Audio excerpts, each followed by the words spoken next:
Welcome to our program. I'm your presenter here, Ayoub Mzee. We are here at Scotland Yard. That institutional racism is talking about where unconsciously we have policies or systems in place which discriminate against people even though we didn't intend to. So for instance, if we said you had to be 6 feet tall to join, is that 2 metres? I can never remember. And if you had to be 2 metres tall to join the police, that would unconsciously discriminate against some tribes of people who could never attain that height because their genetics wouldn't allow them to do that. So we've reviewed things like that. That's a very simplistic case, I know, but that's the kind of thing we've had to look at to see where are we institutionally racist. And I think we've come a very long way. Now, we're not perfect, and we do make mistakes, and we're a very big organisation with huge expectation from the public, quite rightly so, and huge demand from the public, not just around this, but around terrorism and around relatively minor crime, around antisocial behaviour, and sometimes we drop the ball. Now, my view is if we do that, we need to be honest with our communities. That's what we're trying to do. Yeah, from this conversation, I've understood the fact that you have said the police has come a long way, and they've taken even a stride to try and reach out to the ethnic minorities, especially the black community. But this information seems not to be going down well or reaching to the intended people. Now, is it a question that the police have set themselves a higher goal, or why is it that people out there, they still have some kind of a grudge? They just feel like they've been marginalized or deprived of something, or as if they're being dealt with in a favorable manner? Well, I mean, I obviously don't know who the people are who have rung in on your survey or the people who you've commented on, but equally I find a number of people who are very positive about the way we've gone around our business. So the fact that we now use independent advisory groups and we bring people in from black and ethnic minority communities, we bring people in from different gender groups, we bring people in from different religious groups, and we seek their advice about how we should deliver local policing. And we're very accountable. I mean, the British police force have two phrases: we're very low on numbers and very high on accountability, and that is the case. So we police by consent.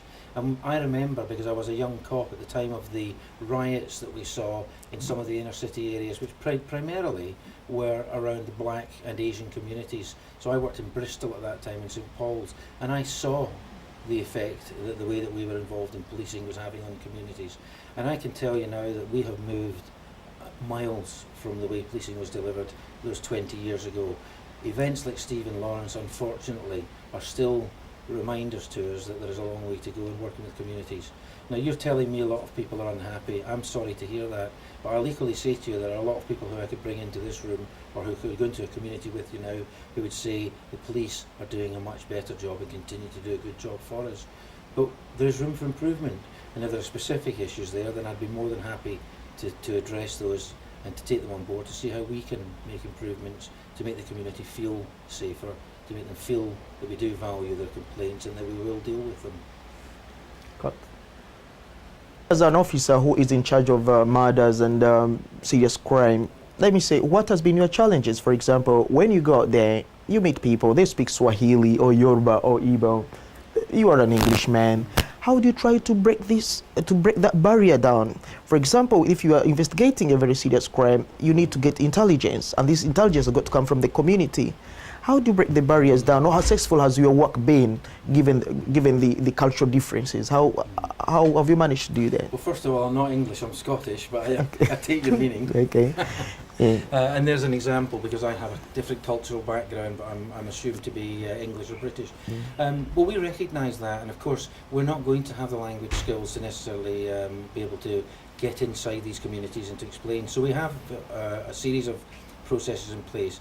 We have our cultural unit, which we've established, which was established following the bombing in a gay bar in London, where we found it difficult, for instance, to get into the gay community. So what we did was we cast out amongst our own staff, our police officers and civilian members of our police staff, to look at the skills, the languages that they had, and the rich diversity that our own staff have got, to bring that knowledge to bear, so that if we've got a job where somebody speaks Swahili or one of the other African languages, then we can call on people who have got those language skills to support us.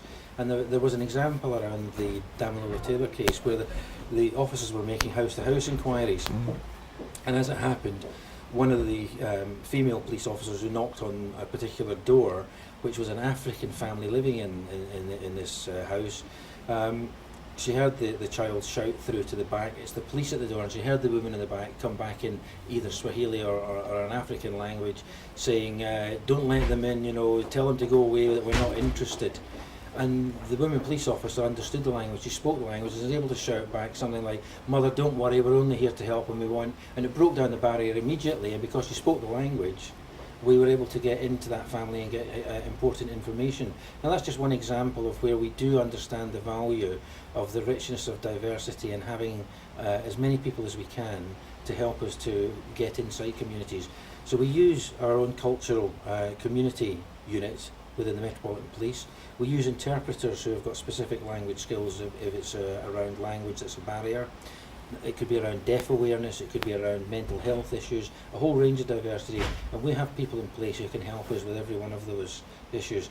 There are over 300 languages, as I say, spoken in London, and therefore we continue to have to develop and add to that diversity pool all the time so that we can meet the needs of all of those groups. And my experience has been that we do that very well.